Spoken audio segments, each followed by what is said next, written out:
It's all about how I make you feel. How do I make people feel around me? You can't build a relationship only when you need it. If we're going to compete in a segment in any market, we're going to go to win. Mary Barra, the CEO of General Motors. Check out her 10 rules and what she's accomplished. I've had a 40-year career at General Motors. I started as a co-op student, so that's counted in that time. And also I had the opportunity through GM to attend business school. And I think, there's been different steps along the way. First, getting an undergrad in engineering and then actually working in one of our plants. My encouragement to you would be, whatever industry you go into, really understand the core of the business. And nothing really happens till an automobile rolls off the line at General Motors. All the services and everything we can do beyond that, it starts though with producing that vehicle. So having that experience to actually work in an assembly plant early in my career, I think was very important. We're going to compete in a segment in any market, we're going to go to win. And I think that was a change for General Motors. And frankly, the team has rallied around that because everyone, whatever industry or business you go to, people want to go and do their best. So I feel so much of what I need to do is just set up the systems, enable the processes, and have the right leadership that our designers and our engineers and our buyers can go do the best work they can do every day. And like I said, a simple thing I said to him is no more crappy cars. I think there was sometimes so many boundaries put on them that we didn't give them a recipe for success. So now we're saying, hey, no excuses. If it's budget, if it's resources, we have to do great cars, trucks, and crossovers.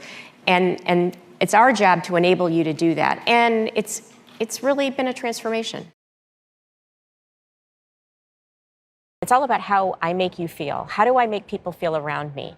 Because if everybody feels valued, welcome, respected, there's trust, you're going to have an inclusive environment.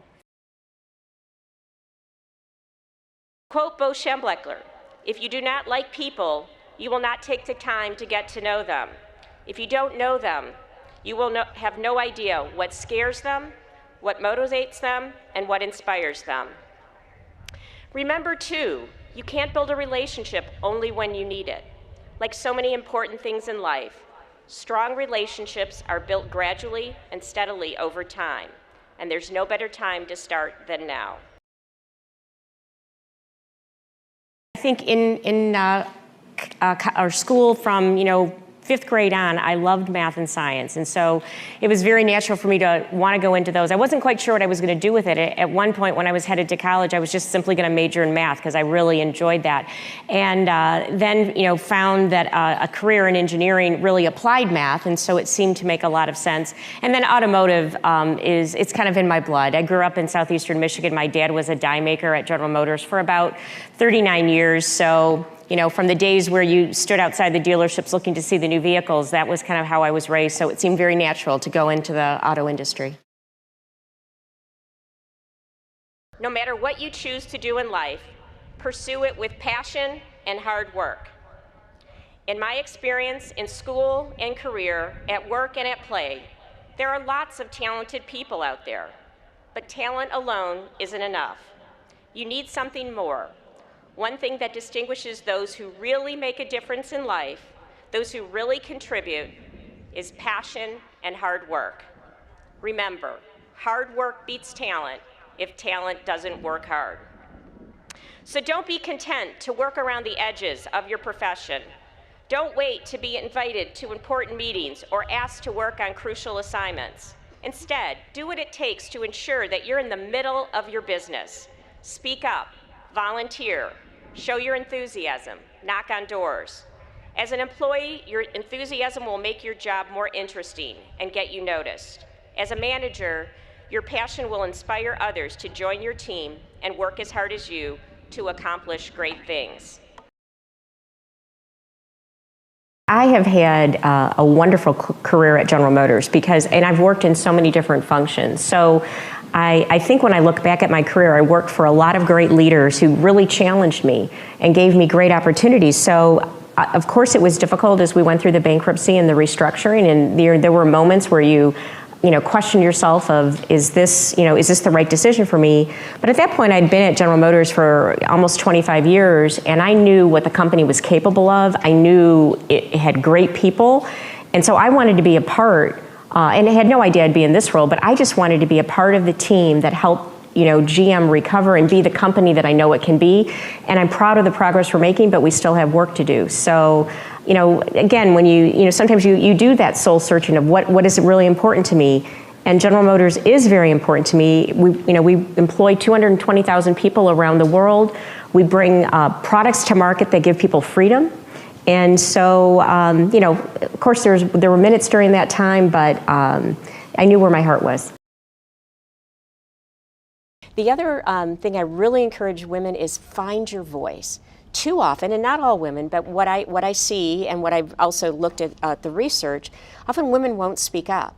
And they're thinking it, and then someone else will say it, or they're worried. And so my big message is find your voice. Mm-hmm. Have a point of view. You won't always be right, but no one's right all the time.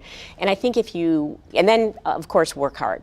And I think if you go for it and you don't start to take yourself out of a situation before you've even started, and when you get that little bit of uncomfortable feeling in your stomach, that's when you really need to go for it. Exactly. So that's my encouragement. It was easier to get a small group of people, make sure we're aligned, and then work really hard and solve a technical problem. But when you're talking about an entire assembly plant, which is really like a small community, getting everybody engaged, everyone aligned to make sure we're building high quality cars, it took that extra communications and alignment and really motivating. So it was a part of leadership where, hey, I've got to motivate everybody to want to pull in the same direction, not just naturally assume it's going to happen like it might in a small team. The last thing I want to mention on this special day is to remember your family, your friends, and your faith. Keep your friends and family close.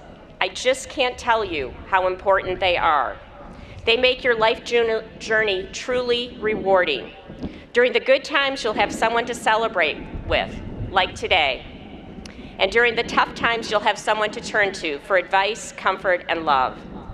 Remember that this day is almost as important for your parents and loved ones as it is for you. And as I can say as a mom, it might even be more important. Be sure to thank them and tell how much you appreciate their support and sacrifice. And remember your faith, whatever it may be. Faith doesn't make things easy, but it can make things possible. From being a top CEO in a huge company, Mary Barra's 10 Rules of Greatness can help you in your life. Apply some of these rules to your life or all of them. Whatever resonates with you most, leave in the comments below. Let me know what rules you're implementing in your life.